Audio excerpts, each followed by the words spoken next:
Ada yang tahu?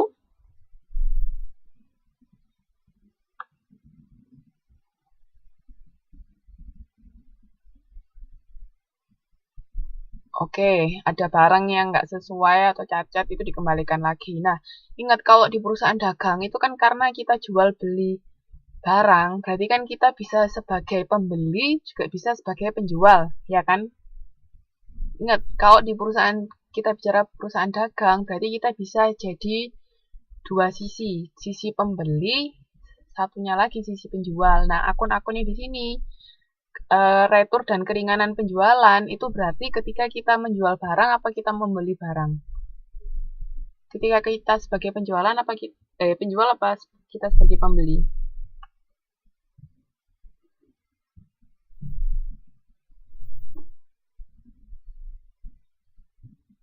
Hmm.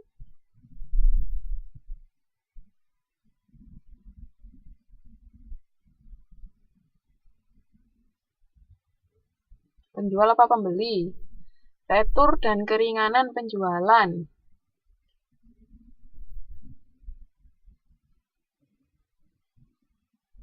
Retur dan keringanan penjualan. Berarti kita yang menjual apa kita yang membeli?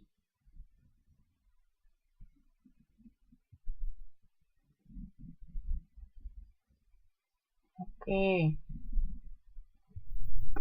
Pokoknya ingat kalau di nama akunnya ada kata-kata penjualan, berarti kita yang menjual. Tapi kalau di nama akun itu ada kata-kata pembelian, berarti kita yang membeli. Karena nanti juga ada nama akun retur dan keringanan pembelian. Paham ya? Terus di sini juga ada potongan penjualan sama potongan pembelian. Ada yang tahu maksudnya apa potongan penjualan sama potongan pembelian?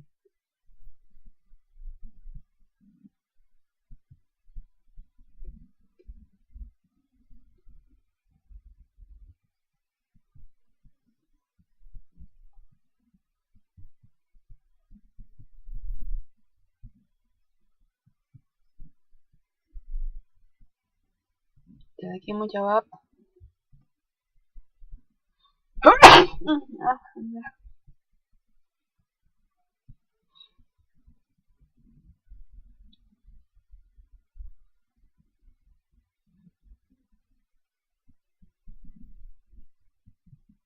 Oke, jadi kalau di perusahaan dagang, ketika membeli atau menjual itu kan biasanya kadang dalam jumlah besar, ya kan? Mayoritas dalam jumlah besar. Nah, karena dia dalam jumlah besar, biasanya transaksinya berupa kredit, maksudnya hutang. Jadi kita bayarnya secara kredit. Nah, karena secara kredit itu kan biasanya ada bunganya, ya kan? Ada bunga dan jatuh tempo pembayaran. Nah, biasanya kalau di perusahaan dagang nanti kita bahas lebih lanjut, itu kan ada jatuh temponya. Nah, misalnya jatuh temponya 30 hari. Terus, habis itu kalau dalam 10 hari pertama mereka bisa membayar, itu biasanya bisa dapat potongan. Nah, itu yang namanya potongan penjualan atau potongan pembelian. Jadi itu maksudnya ya, nanti ada kita bahas lebih khusus. Jadi kan karena ketika transaksi itu terjadi secara kredit, itu ada jatuh tempo waktu pembayaran. Baik kita sebagai penjual maupun pembeli. Kalau kita penjual ya berarti yang beli barang dagangan kita harus bayar ke kita, ya kan? Potongan diskon aja, bukan potongan bunga. Jadi kalau misalnya dia bayar dalam jangka waktu 10 hari pertama dari 30 hari jatuh tempo, dia bisa dapat potongan pembelian. Waalaikumsalam. Ya, potongan harga. Atau si pembeli ke kita itu mereka dapat potongan itu seperti itu. Itu maksudnya potongan penjualan sama potongan pembelian. Oke. Terus habis itu benar.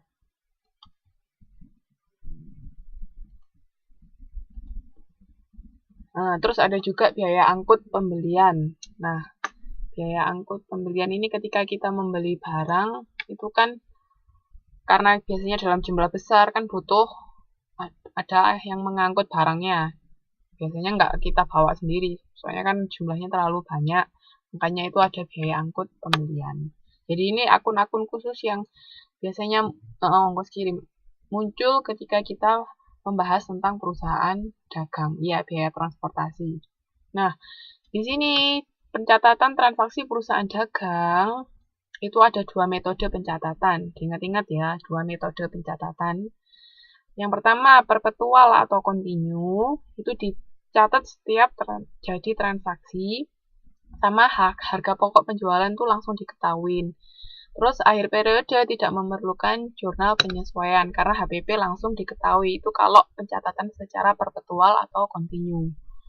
Nah, tapi kalau periodik atau fisik, itu pencatatan transaksi hanya memerlukan akun penjualan dan piutang atau kas.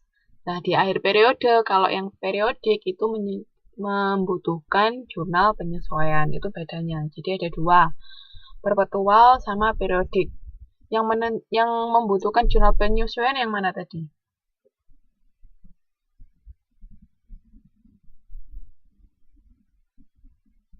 Yang kedua yang apa?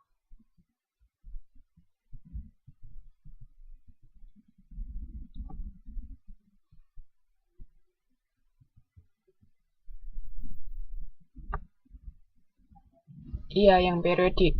Jadi yang membutuhkan jurnal penyesuaian itu yang periodik, karena harga pokok penjualannya dia nggak langsung ketahuan. Karena tidak dicatat setiap ada transaksi. Oke, jangan lupa ya, jadi ada 2 metode pencatatan. Nah, terus untuk biaya angkut itu juga ada 2 metode pencatatan biaya angkut. Ada yang namanya FOB, shipping point. Kalau shipping point itu barang dagangnya, biaya angkutnya dibayar oleh pembeli, itu shipping point. Tapi kalau yang kedua itu namanya destination, itu biaya angkut dibayar oleh penjual. Paham? Jadi kalau shipping point itu yang bayar pembeli, tapi kalau destination yang bayar penjual. Paham?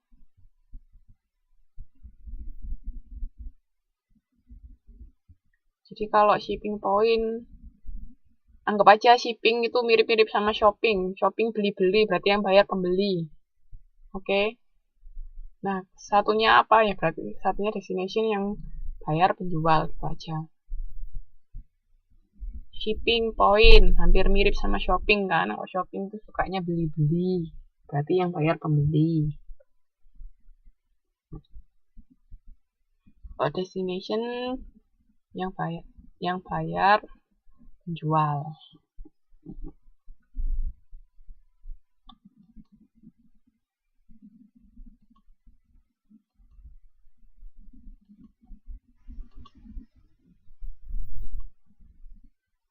Nah, ini di sini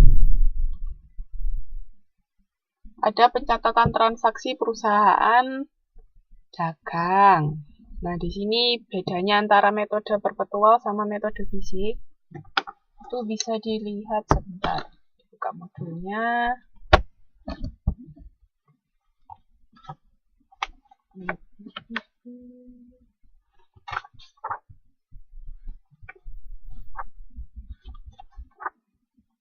Bisa dilihat di halaman 5.9 sama 5.10. Sudah dibuka.